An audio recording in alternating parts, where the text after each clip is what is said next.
What's up, skeptics? Welcome to another episode of Reason to Doubt, your source for all things skeptical. I'm Jordan. I want to make sure I get it right this time. And I'm Jared. So happy to be with you all today. As you may know, we are both atheists. And once upon a time, that might have been an unambiguous and obvious thing. When we said that, you'd know exactly what we meant. But nowadays, not so much. So we're here to talk about that. What does atheism mean? What does it mean when someone says they're an atheist? And maybe more importantly, what should it mean? Is one definition in use better than another? Hot topic. And I think it's important before we get into it, it's just like our opinions on this subject, on this topic have changed. I know from the time that I first identified as an atheist to now, it's a completely different definition than what it was. So, yeah, the way I refer to myself as an atheist has definitely changed like within the last year because of people having conversations like this. So while I don't think that it's like we need to kill each other over it, it's worth, being deliberate about the language we use. Words are important. Also, everyone who uses different language than me is wrong. So, yeah. Right. Speaking of using different language, fallacy of the day. Today's episode is brought to you by the equivocation fallacy. This is a fun one. This is probably of all the fallacies we've covered, with the possible exception of ad hoc, I think this is the one that actually sees the most use in the wild, like actually people committing the fallacy, not committing something close to the fallacy, not like being accused of it, but like legit, this fallacy is committed all the time. Especially if you're talking to a young earth creationist. Right.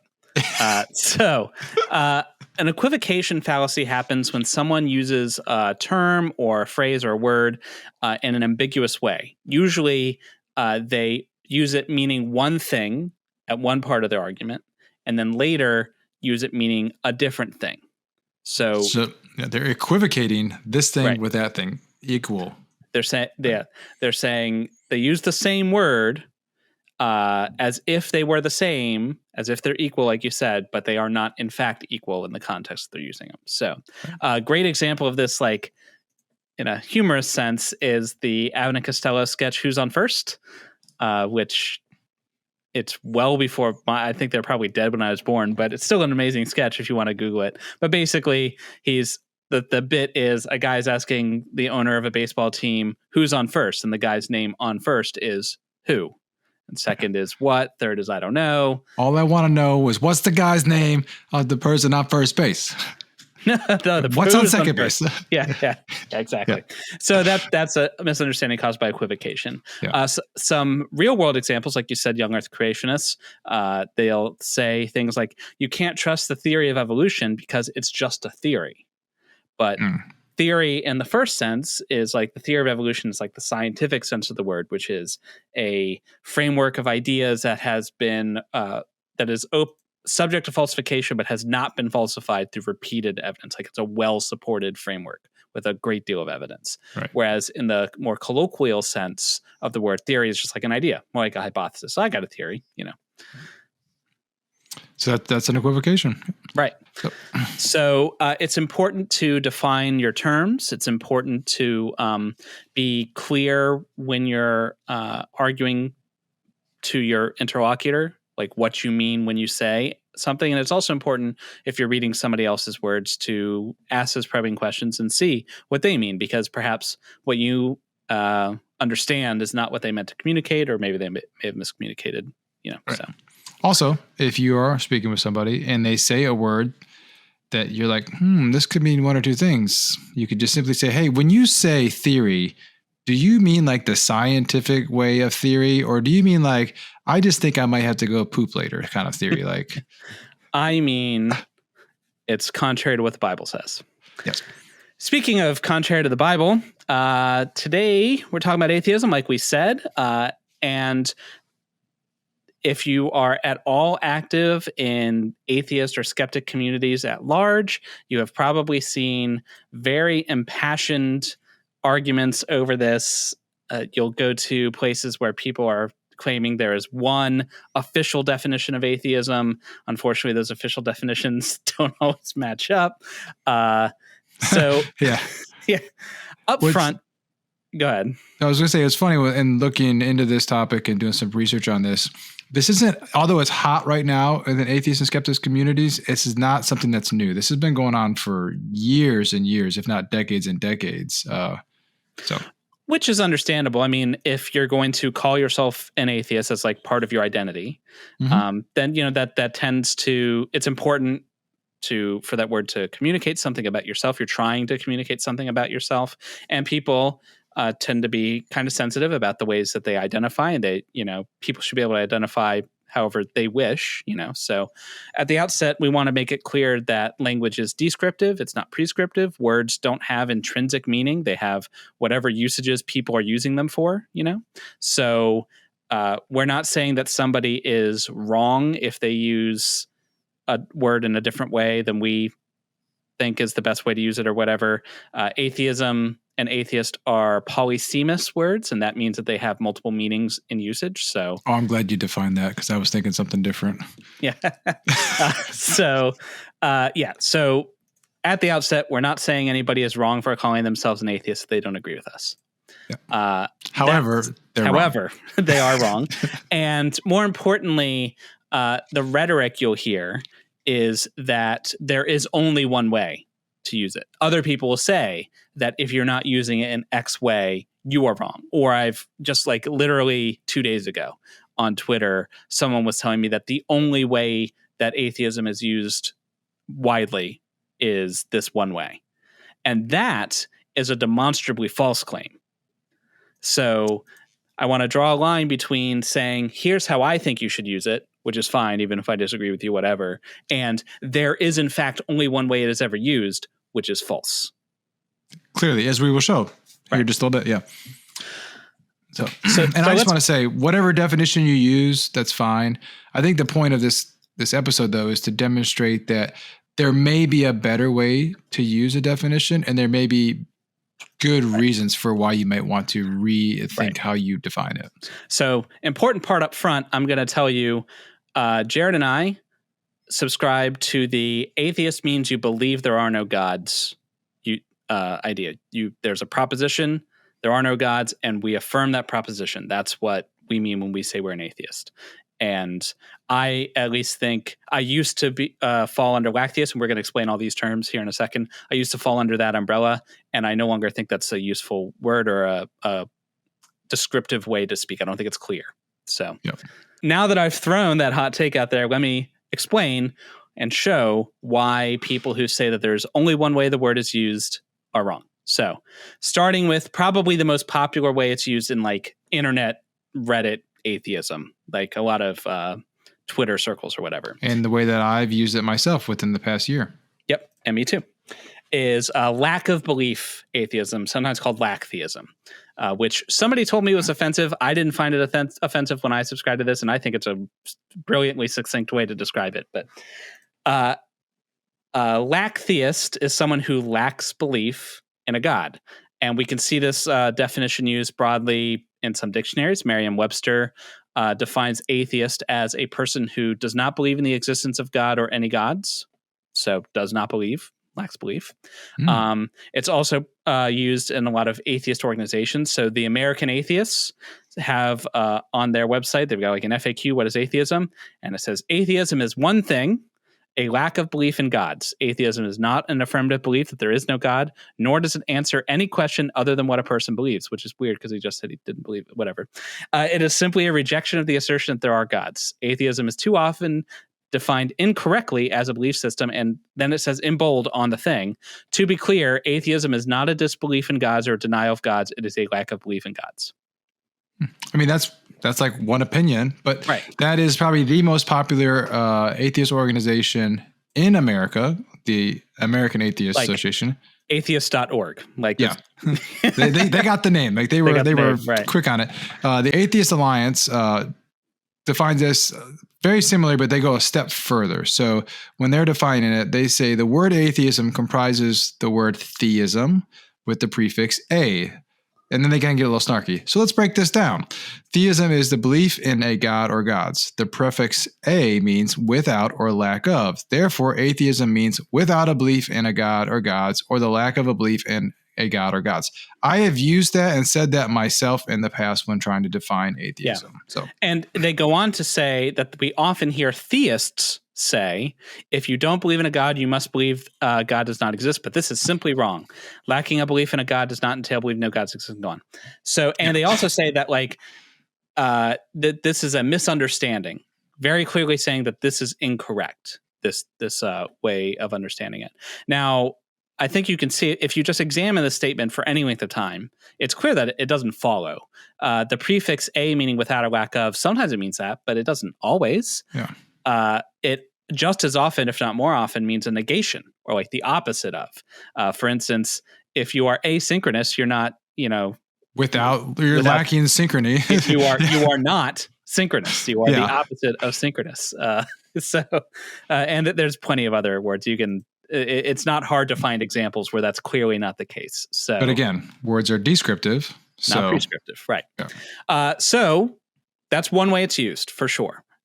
The other way, probably the biggest way it's used is what we described as our position that atheist means you affirm the proposition that there are no gods. This is a proposition. We say, yes, that's true.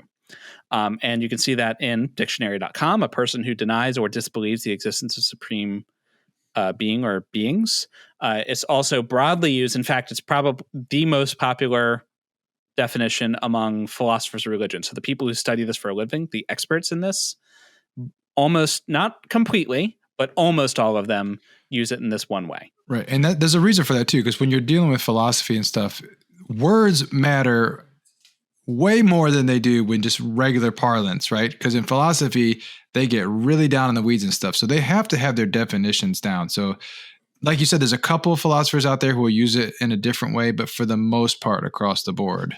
Right. So the Stanford Encyclopedia of Philosophy describes this way of defining atheism as the standard way.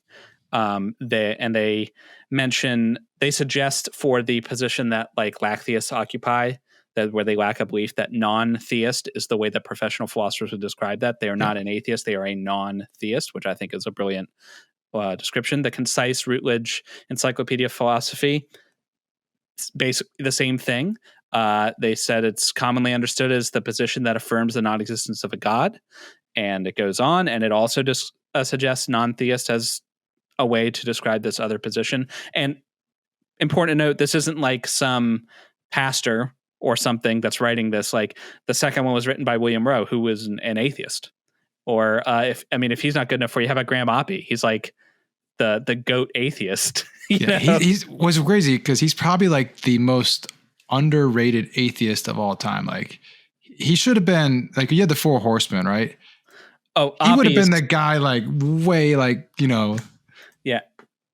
Oppy's like, I don't know, whatever is better than the five horsemen. I don't know. Oppy's like all four of them combined. Yeah. Like he's great. Graham Oppy his work is fantastic. And in his work, he treats atheist and agnostic as two mutually exclusive things, which does not work if you do a lack of belief idea. And he's also said, I've seen him in interviews, and he says the same thing, like words are descriptive, prescriptive, call it yourself whatever you want, but he thinks that affirming the position is the better way to go, and that's what he means. Yeah. So this right there should clearly show that anyone who claims that there is only one correct usage or only one usage like that's being used broadly or widespread usage of the term is wrong. And there's even differences within the two ways that we're kind of proposing, right? There's different ways to do the lack, and there's different ways to do the affirmation for. So there's a lot of nuance there. So if we are supposed to be skeptics, a lot of times you'll hear in the same circles that make these claims, you'll often hear things like, I want to affirm true beliefs and, not hold false beliefs, or, I'll change my mind with evidence. And yet they'll ignore this evidence, So if that describes you, you can go ahead and set that aside. It's okay. If people disagree, it's fine. So now that we've solved that, let's dig into these and see, like, is there a better way? Because even though there isn't like one way to use this word, perhaps there's a better way, and we should be intentional about the way we use language, right? Also, maybe there's a better way, but maybe there's a bad way, and maybe there's a problem with using it one way or another, right? Right. So There might be pitfalls that perhaps you haven't thought about before. So I think we should probably start by tackling Lacktheism, because that's like the most popular one for people who are probably watching this. So there's a lot of problems that might come with how you define this. First of all, if you're not careful in how you define it, if you don't like to make a distinction that you're talking about a person who holds this thing, if you just like anything, atheism is just a lack of belief in a God. Right? Yeah. If you don't clarify, you only mean persons, or like persons capable of examining or something. You could easily imply that like babies and cats and rocks are atheists, and that is just ridiculous. Aaron Ra, it's ridiculous. It's just silly, right? And hopefully, I don't need to explain why it's silly. It's silly. The reason it's silly is because rocks don't have mental states, and cats and babies are not equipped to consider the proposition at all or come to any kind of conclusion. So they don't have a belief about it because they're not capable of having beliefs, you know? So yes, they lack a belief, but it doesn't tell you anything. They don't, it's like, it's not, it's so ridiculous. I'm even struggling to describe how ridiculous it is. It doesn't add any value to the conversation or anything like that, right? Nobody cares whether the rocks. A rock's stance on whether or not God exists. Nobody cares, right? So just leave that aside. So real quick though, because theism, so if we're doing Lacktheism, but we haven't really talked about what theism is, right? So how do philosophers use the word theism? So among philosophers, it's nice because the two things, atheism and theism, are kind of two sides of the coin. They're propositional in nature. So a person who is a theist is someone who affirms the proposition that a God or gods exist. At least one God exists. So you've got the proposition is, does a God exist? Either God exists or it doesn't. You know, it can only be true or false for a sufficiently well-defined God. And so you either affirm the proposition, a God exists, or you affirm the other, the opposite, God does not exist. And when you put it that way, it makes a lot more sense, and it makes it clear to see, you know, how this doesn't really work with the Lacktheism definition, because there is no way to affirm if you're lacking, right? Like, yeah. Well, you're not saying what you believe. You're just describing what you lack, right? Yeah. And so that's clear why philosophers use it, because it's symmetry. They're talking about propositions, but philosophers already have a word for someone who doesn't affirm the gods do not exist proposition, but they do not believe in gods. They lack a belief in gods. That word is non-theist. They are not atheist. I mean, if you want clear and unambiguous language, you can't get more unambiguous than non-theist. Right. And maybe we should just start referring to ourselves as non-theists. Like sure. If you really truly lack a belief, which I think most people don't, but I would go so far as to say that, while I probably wouldn't use this verbiage because it would make things more confusing, but I think technically I would be considered a non-theist because I do lack a belief in a God. You could view it that way if you wanted to. I don't think that's useful language. So, yeah. But if you really wanted to get into it, you could. So that's what theism is and why they take the other side. We mentioned agnostic too. So what's an agnostic? Unfortunately, agnostic is also polysemous, so it also has a variety of definitions. But sometimes it can mean atheist. Like in common, generally speaking, though, an agnostic is someone who doesn't regard the proposition that a God is real, that a God exists. They don't accept that proposition, and they also don't accept the proposition that a God does not exist. They lack belief in both. They're basically undecided. Yeah. And just so we're clear here, the root Gnostic, it comes from the Latin for like the word for knowledge. So it has to do with knowledge. So they're saying, I don't have knowledge of this. I have no way of knowing. But that's where the root is, that you can't always get the meaning of a word just from its root. You know, you don't want to commit the etymology fallacy. So even though that's where the word is coming from, it doesn't mean just I lack knowledge because I lack knowledge. You know, but that doesn't make me. No, I was trying to get to the point, like that's how it got to where it is today. Right. That's why we have those two definitions, right? So So the position that I lack belief in both is often called weak agnosticism. And that's exemplified by an agnostic, Anthony Kenny, who said, I do not myself know of any argument for the existence of God which I find convincing, and all of them I can find flaws. Equally, I do not know of any argument against the existence of God which is convincing. They all have flaws, so that my own position on the existence of God is agnostic. So I don't find the arguments against God's existence persuasive. I don't find the arguments for God's existence persuasive, so I'm kind of in the middle. True fence sitter there. You're like literally right down the middle. So right.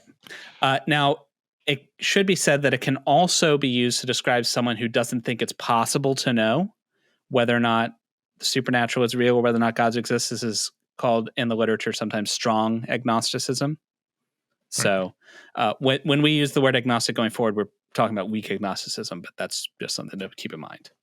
Yeah, we used to, and I think in one of our very early episodes, we used to define ourselves as agnostic atheists, right? And we even gave the example. Imagine you had 4 quadrants, and you had agnostic in one, and Gnostic in the other, and atheist in one, and theist in the other, and then we would kind of do the whole little quadrant thing, right? So yeah, we don't do that anymore. And so in the Lacktheist community, that is an extremely common way to describe it. The term or label agnostic atheist is often thrown out as a self-descriptor.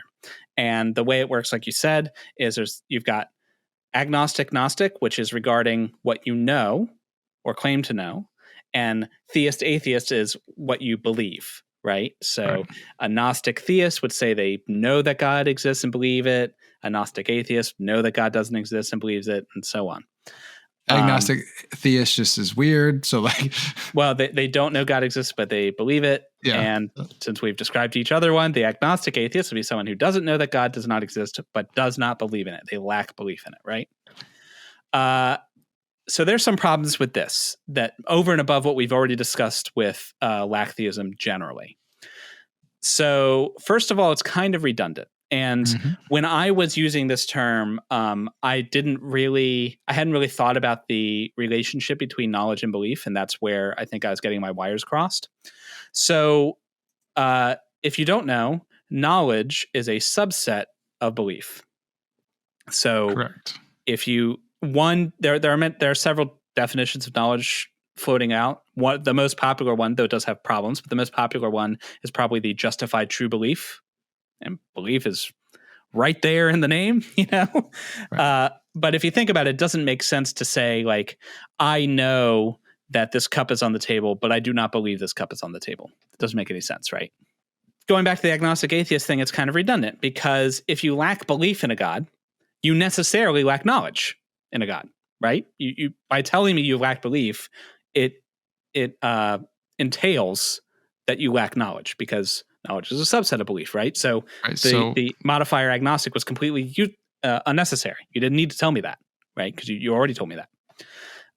Also, if it is true, if it is actually the case that you lack belief in a God, that you merely lack belief in a God, right? And not that you believe that there is no gods, but you just lack belief, and presumably you lack belief in the other one, then we already have a word for that.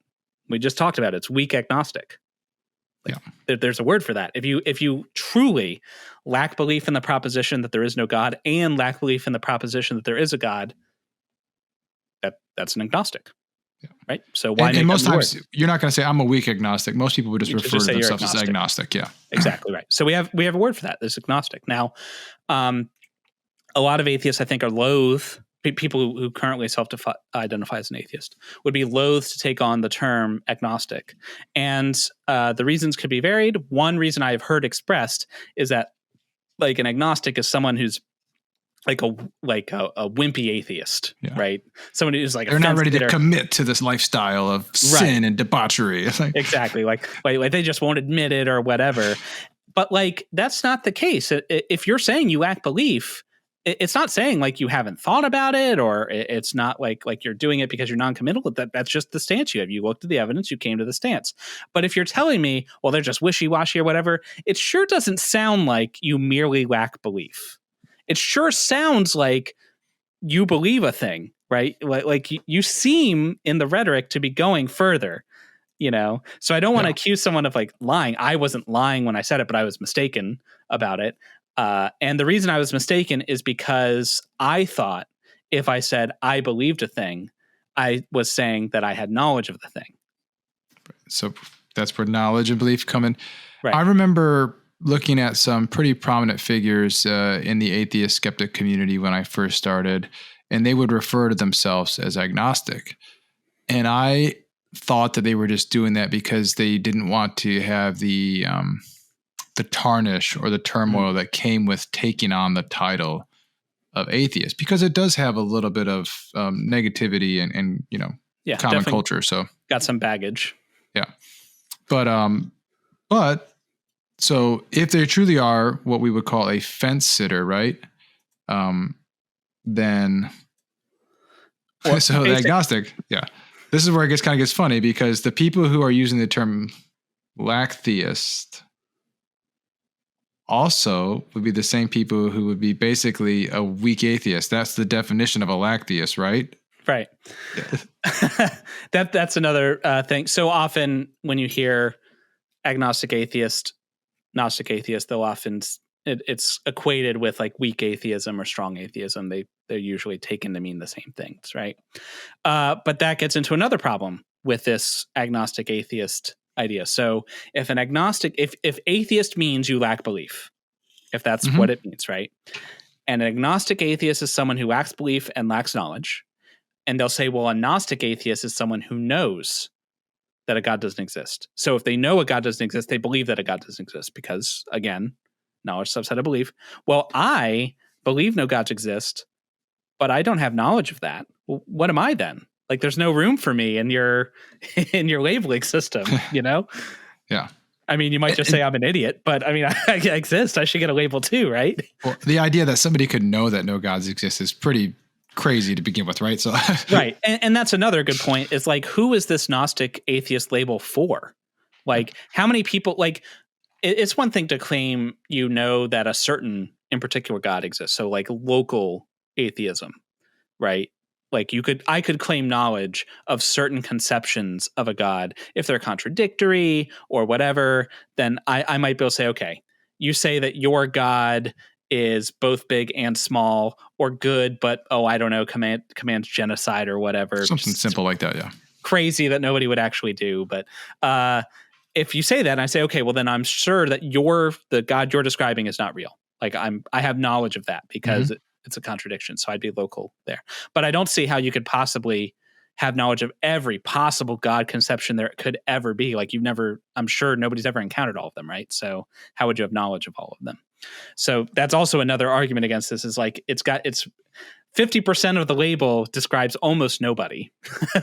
Or at least I don't think it does. I haven't ran into many. Which that kind of gets into one of the points. What we're talking about here is epistemology, right? How we know something. How do we get to belief, basically? So I can't see any epistemology that would get you to 100% knowledge of all gods. It's just and that's also keeping in mind that certainty is not the same as knowledge. I can be extremely certain on something and not have knowledge of it. That certainty may or may not be justified.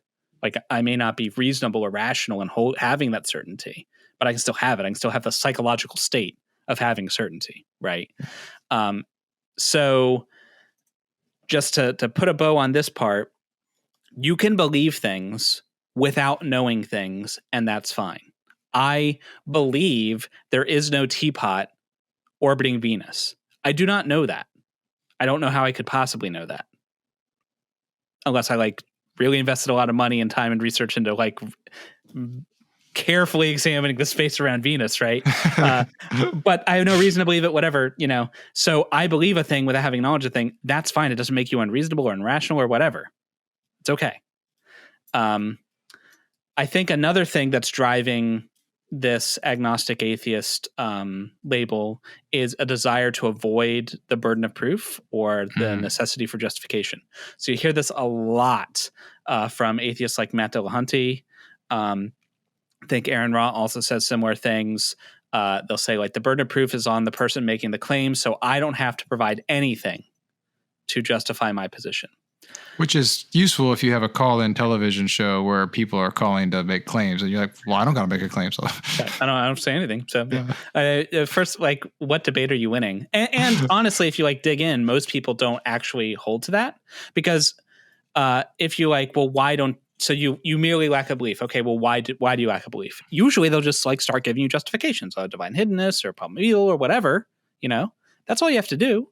Like, there's no need to hide from the necessity to give justification. I honestly think, and I'll say, I think the burden of justification is less on someone who is like rejecting this claim than someone who's trying to convince the other person, right? If I'm making the claim that there is this divine, all-powerful being, I think that it would be reasonable to expect me to bring extraordinary evidence for that extraordinary claim, right? But sure. And for me to reject it, it can be as simple as, I don't have that evidence, and I have these reasons to think it's not. There you go. Just met your burden. Boom. There you go. You just justified it. No problem. It's fine. There's nothing to be afraid of here. And it's not like when you take on the term atheism that now you have the burden for proving all of the gods throughout history don't exist, right? Right. Most times you're having a conversation with somebody, they have a very specific type of God in mind. And if you've given this much thought at all, you probably have a good reason why you don't believe in that God. And you can just use that as your evidence for matching that burden. Again, it's okay to have a belief without knowledge. So like, I would consider myself I believe there are no gods. I don't think there are any, right? That's a belief I have. But I'm open to hearing about your particular flavor of God. Maybe it's one I haven't heard before. Maybe you have a good one. Maybe I'll change my mind. That's okay. Yeah. And so, but why don't you believe there's no gods? Or why do you believe there are no gods? Great question. So I believe there are no gods because I think it's a concept with a low prior. That it wouldn't relate to any phenomena that we currently have experience with. It seems like an extravagant claim. I don't require that extra being, that extra layer of reality to explain anything I see. It is superfluous because we all agree that we have a natural world. And you want to add a supernatural layer on top of it, well, I'm going to need some justification for me to believe that, right? And because specific God claims I've been exposed to, such as the popular conceptions of the triomni God or things like that, have flaws that make them contradictory. And from that, I feel justified in believing there are no gods. Wow, that was really simple, not painful, and boom. Like too easy. There you go. Also, and again, talking about like having a discussion, if someone says, do you believe there's a God? You said, well, I lack a belief in a God. Okay, what? but do you believe there are none though? Like, you didn't answer the question. Like, do you?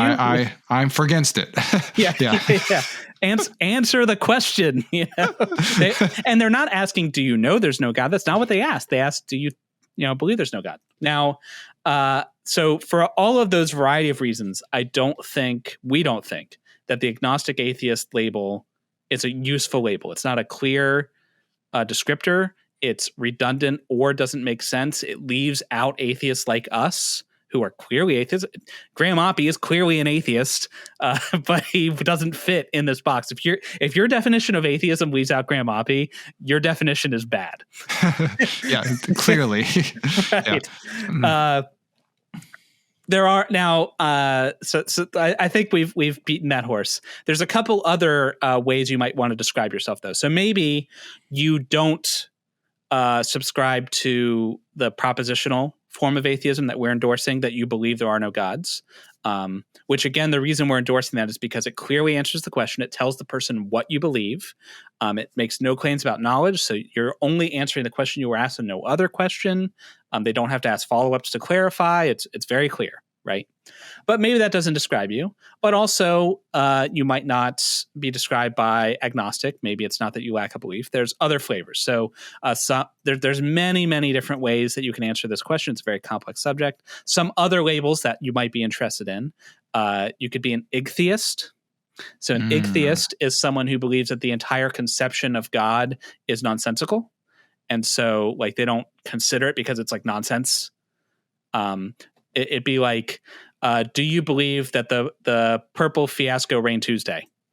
That's a nonsense state. Like, it means nothing. I have no beliefs there because it's a nonsense statement, you know?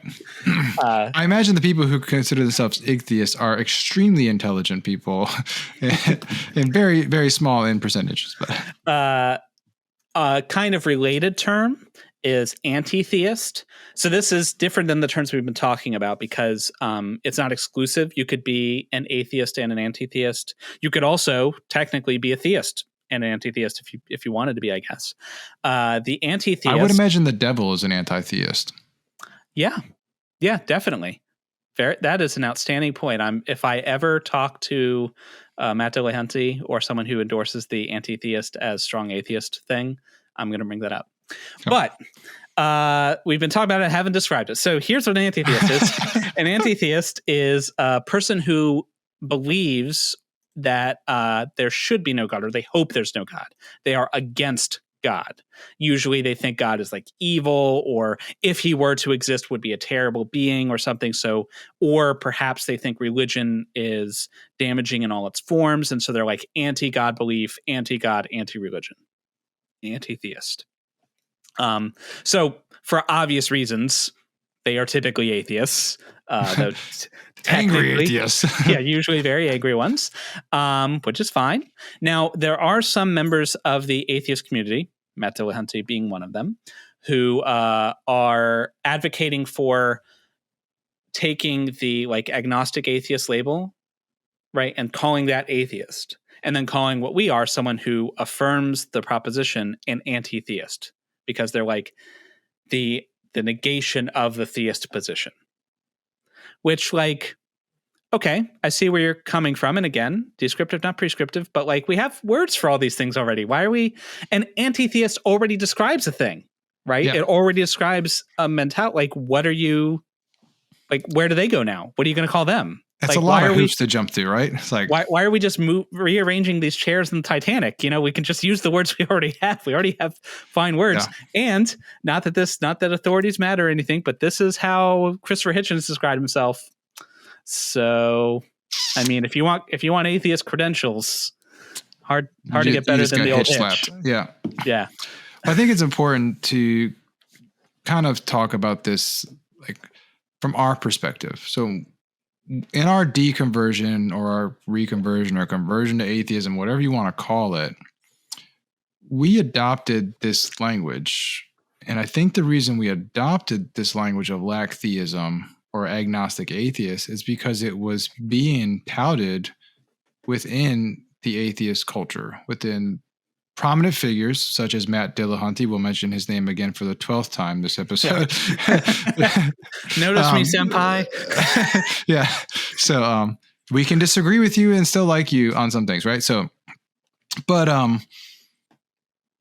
yeah, so I think it's popular. And so like when you're first deconverting and you're first coming into it, you're going to be exposed to a lot of these prominent figures. And it's going to make sense like, oh, they must know what they're talking about, or like they know. So like that must be the thing that I am. I'm looking for a group. I identify with what they talk about. So let me take that label and use it for myself. I can speak for myself. That's kind of how I got the term agnostic atheist and how I first used it. I don't know if that was similar to your experience, but. Yeah, I heard some of this argument, but all the people that seemed like prominent were using it. The way they were describing it resonated with me because I hadn't thought very deeply about the difference between knowledge and belief. But it seemed like they had, so it made sense the way they were describing it. And so when I was saying I lack belief, I don't have knowledge, what I meant was what I currently mean. Like, I don't have knowledge, but I believe this thing. But, because it wasn't described very well, it was just kind of, this is the label that the whole community was using. Whenever I talked to someone and said I'm this, they understood what I meant. So there wasn't a need to probe deeper.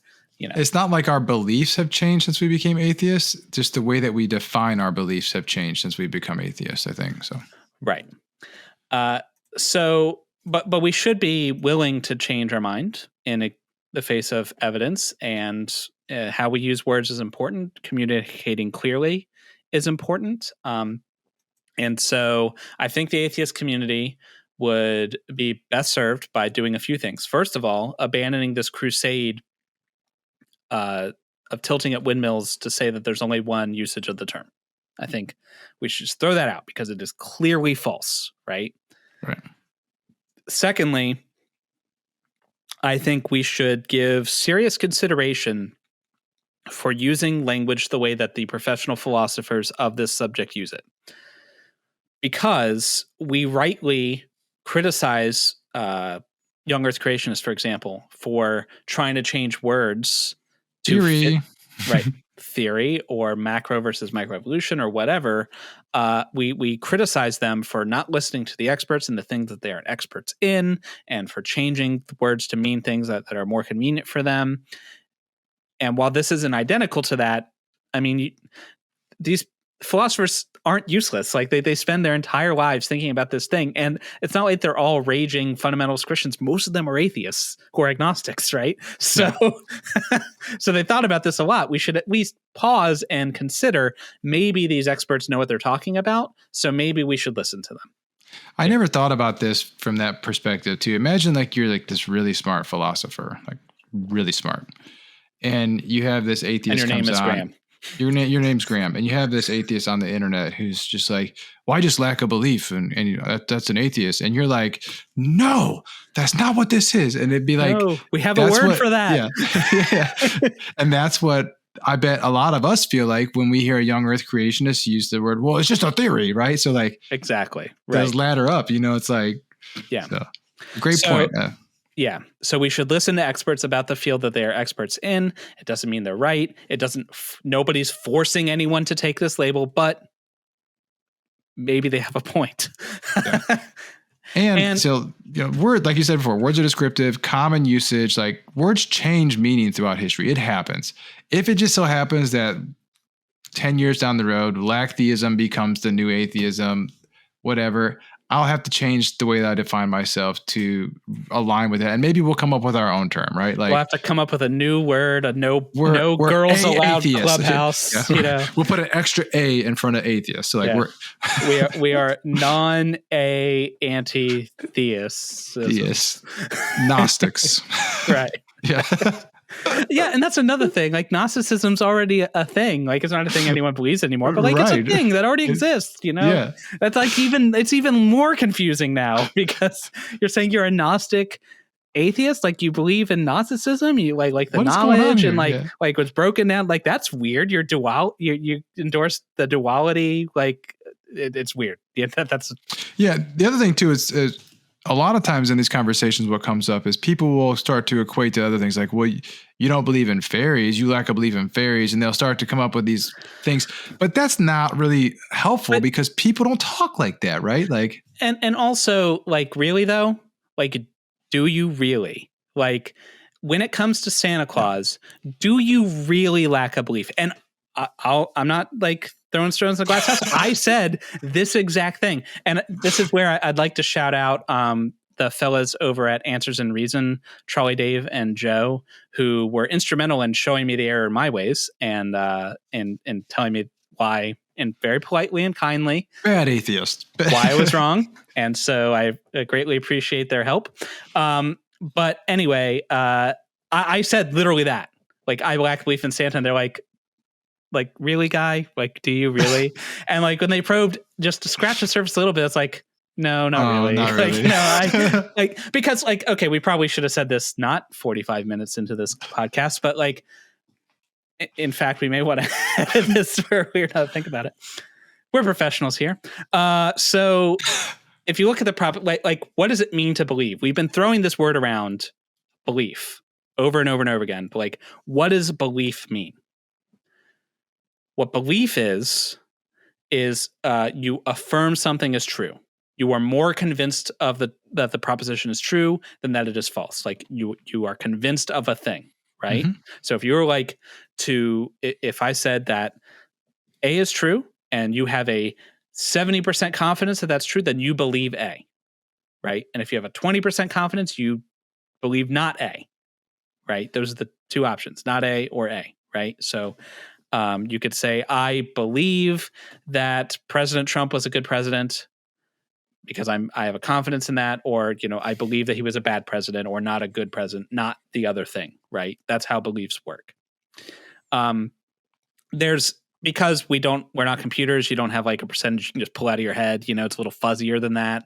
There's some gray area in the middle where like it's hard to tell the difference between whether you're like 52% or 48%. So you might, and it may vary depending on what you have for breakfast, right? Right, exactly. So there's some room for squishiness, but generally speaking, if you're convinced, if you're not convinced of the thing, you're convinced of the other thing, if that makes sense. Like I have a high confidence that Santa Claus does not exist.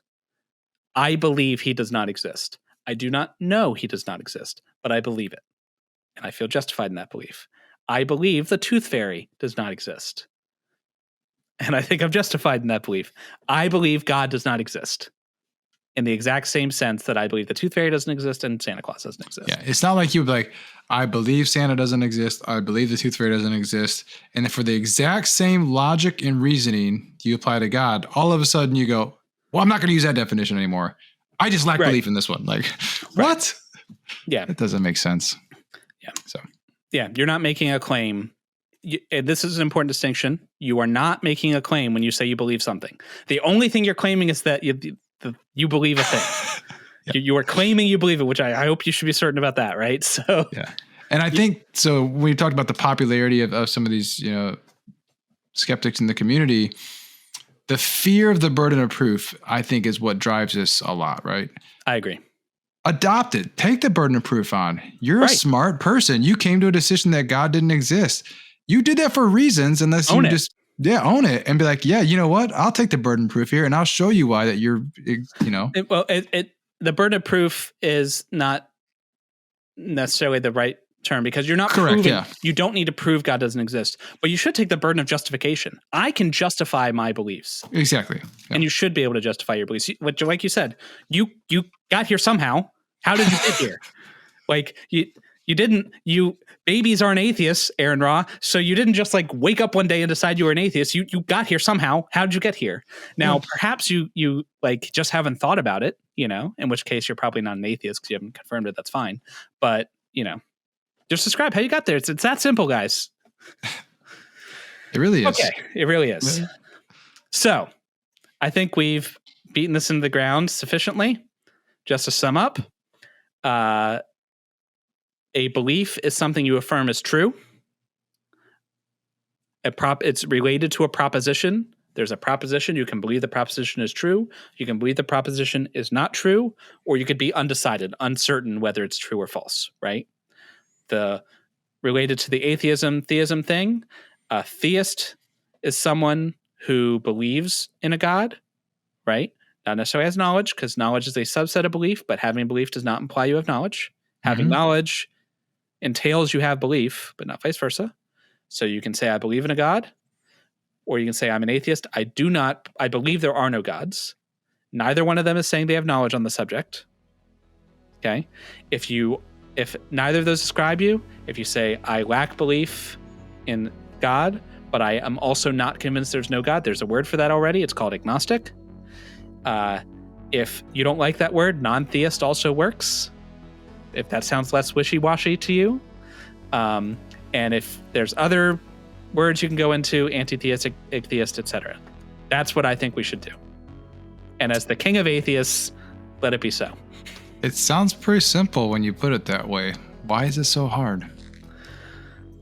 I am certain that there will be people in the comments who will tell me exactly why it's so hard and why I'm wrong. How dare I, Jordan, the random guy, how dare I say that Matt Dillahunty and Aaron Ra and American Atheists and everybody else is wrong? Where do I get off? Where do you get off? And those people that put that in there probably won't listen to the friggin' thing anyway. True. So. But if you are listening and you are those people, make sure you hit the little down thumbs. But if you're not one of those people, hit the up thumb, subscribe, all the YouTube stuff. And if you haven't already, I do strongly recommend you go over to Answers in Reason and subscribe to their stuff. They have a lot of really good, very rigorous philosophy-minded content related to atheism and skepticism. Strongly encourage checking it out. And once you've got your Answers in Reason, you can remember that you have reason to doubt. Yep. It all comes back. It's a big circle. It's like all right. See you skeptics next time. Peace out. All right. And we're live. You know, that's actually the second time you've got your name wrong on this. It is the second time I've gotten my own name wrong, Yeah. which should really like undermine people's confidence in my ability to do literally anything.